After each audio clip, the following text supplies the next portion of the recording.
Hey guys, welcome back to the Auto Hound. So today is a little bit of a sad day for me. The other day I came out to look at my car and just started up and it wouldn't turn over. And I went through all the normal standard things that one does, check the battery, make sure that's fine. And it turns out that I got some water in because it's been raining for 3 straight days here in Boston. And it turns out that some of the drain plugs on the Boxster are designed such that they go into the car and back out the car. However, one of the drain plugs on the driver's side is completely blocked, so that water spilled over down the back of the seat underneath the driver's seat. And guess what?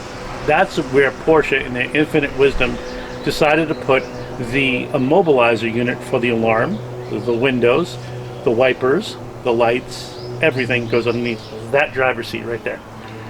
So we're going to take a look and see what you need to do if this happens to you.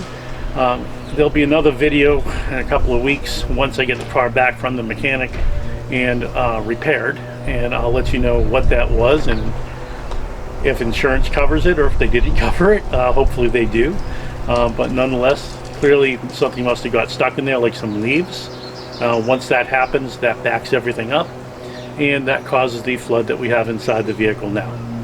So I'm going to show you a few things that you might not yet know on how to access your Porsche Boxster if you have no power or you cannot get to anything because the immobilizer decided to lock you out completely.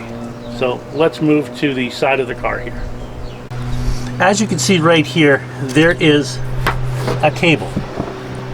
This cable goes up underneath over here, and this is what will allow you to gain access to your Boxster simply by giving it a good tug. And now the hood is unlatched, and we'll be able to get inside and reconnect the battery so you can hear the horrible noise that I just had. So right now we can open up the hood of the Boxster, and as you can see, I've already been under here. And we'll get nice and close in. I'm going to reconnect the battery, and you're going to hear a really interesting noise, which nobody truly wants to hear. It's a 10 mil bolt.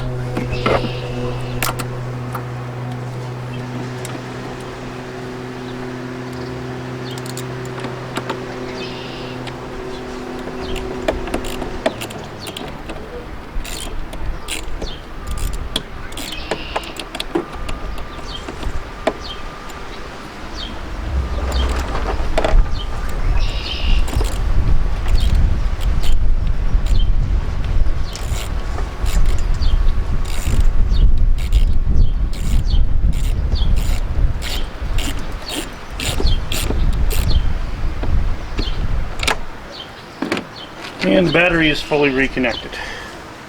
Let's see if the car actually works, which I doubt it's going to.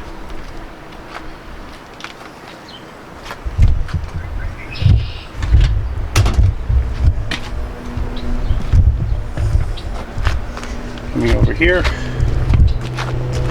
the driver's side.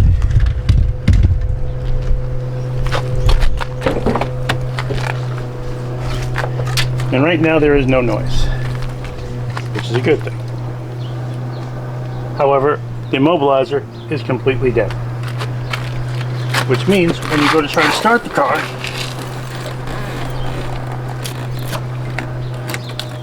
nothing. So the car is fully wet underneath. Pull out the fuse panel. That's what I thought it was. That was not the case. Now, to look at the damage.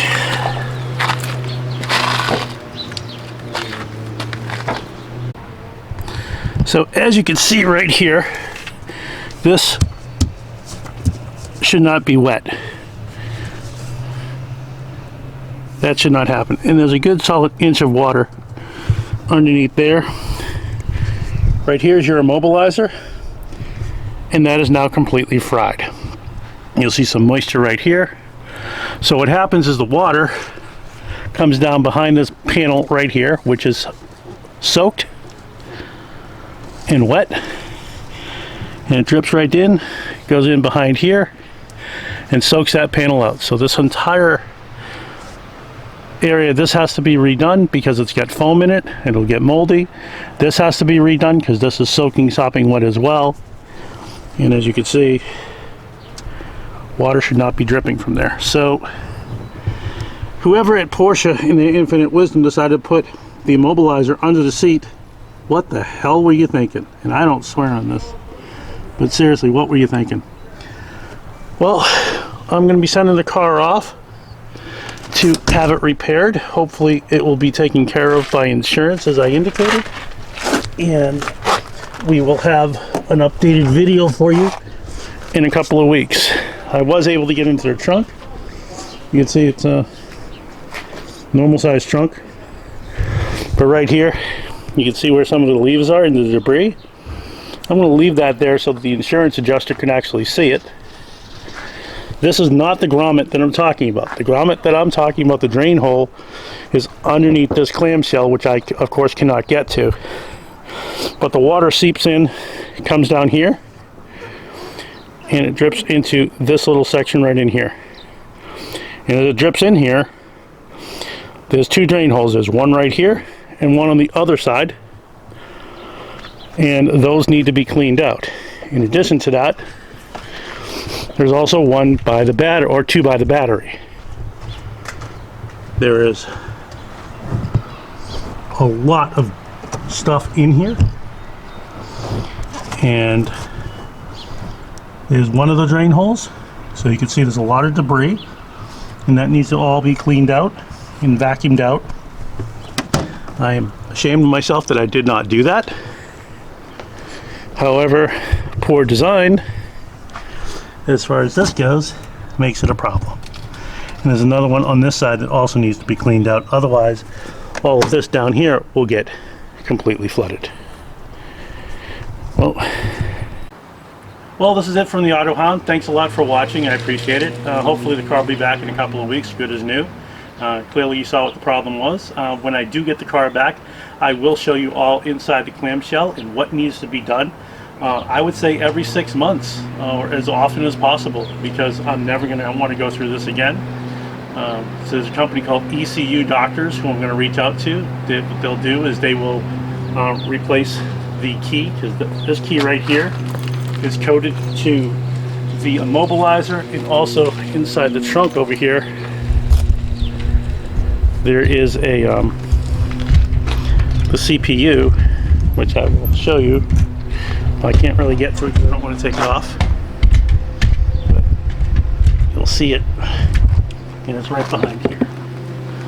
And those three have to go back in order for the key to be programmed correctly.